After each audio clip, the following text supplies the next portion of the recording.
Hi, my name is Dylan, and I'm a rising junior at Beacon High School. And this is the second milestone video of my light suit project. So this time I went for something a little different. I focused on finding new ways to make this easier to integrate into a piece of clothing rather than trying to find new ways to make the circuitry more efficient. This was actually like a little more difficult than it sounds, because while I didn't have to make anything new, I didn't really need to make any new, sensor arrays or whatnot. I had to do a lot of consolidation. If you see my last video, you'll see all those crazy alligator wires. The breadboard kind of looked all wacky. And as you see now, I've kind of refined it into these very elegant rainbow ribbon wires. And so this is basically what it is. This is its skeleton before it goes onto a piece of clothing.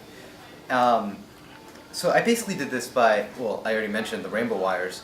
I was given these by my head instructor, and they proved to be a huge help because they keep everything simple, they keep everything clean, and they're quite easy to separate and make into different strands that I will need for my stuff.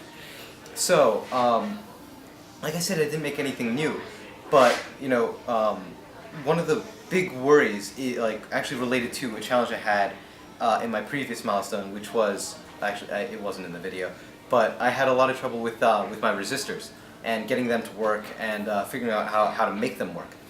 And I had a very similar problem here. I had to make the resistors. I had to transfer the resistor system from the breadboard to the wires.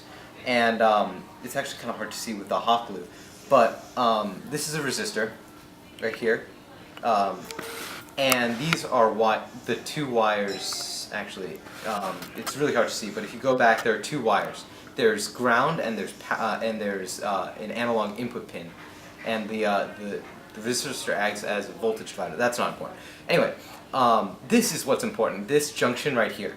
I had to find a way to make this go into both of these, and I tried to get it to go down this whole length because solder joints are a lot more strong when they're longer, but eventually I had to settle for this system. Alright, next challenge was trying to find a way to make everything fit onto the Arduino. Usually I like making stuff stick up because it's a lot easier to solder that way, but with a wearable you can't really have anything sticking up because they'll poke you. So what I ended up doing is making this kind of weird looking thing, and I basically, as you can see, I glued them to the back of the Arduino board and made them run along it. And I did it in a way that I actually soldered along it. So I would cut them at different lengths and solder the wires to the correct joints. And I tried it on this end, but it was just way too intrusive. Anyway, I had a lot of trouble with the work towards this milestone. I had a lot of, it wasn't as quick, as fast, as decisive as working with alligator wires, because instead of doing the alligator wires, I had to deal with soldering, resoldering, and that was a really slow process for me.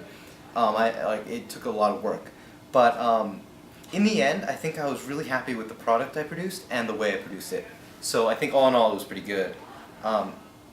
Next, I will need to find new ways to integrate the Velostat into the gloves and make them into a system that will be able to react to pressure and not sweat and all those complex stuff. But I'll show you that in the next one. And also, the main challenge will be to sew this onto the sweatshirt. So next time you will see a sweatshirt, I will be wearing it and I'll be very happy. So I have to show you something that works. So this is my Velostat. Like I said, I didn't really create any new systems. This is a standard for my Velostat. This is one sheet, just imagine one sheet, another sheet, and this is the appropriate LED ribbon.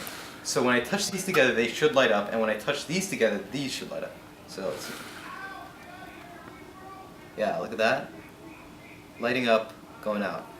On the suit, it's not going to be this fast, this jagged. because the velostat is a variable resistor, as I said last video, and it will cushion this, so it won't be like fa fa fa fa. You know. Next one. Let's see. Yeah, there we go. So that was my second milestone. I'll see you next time.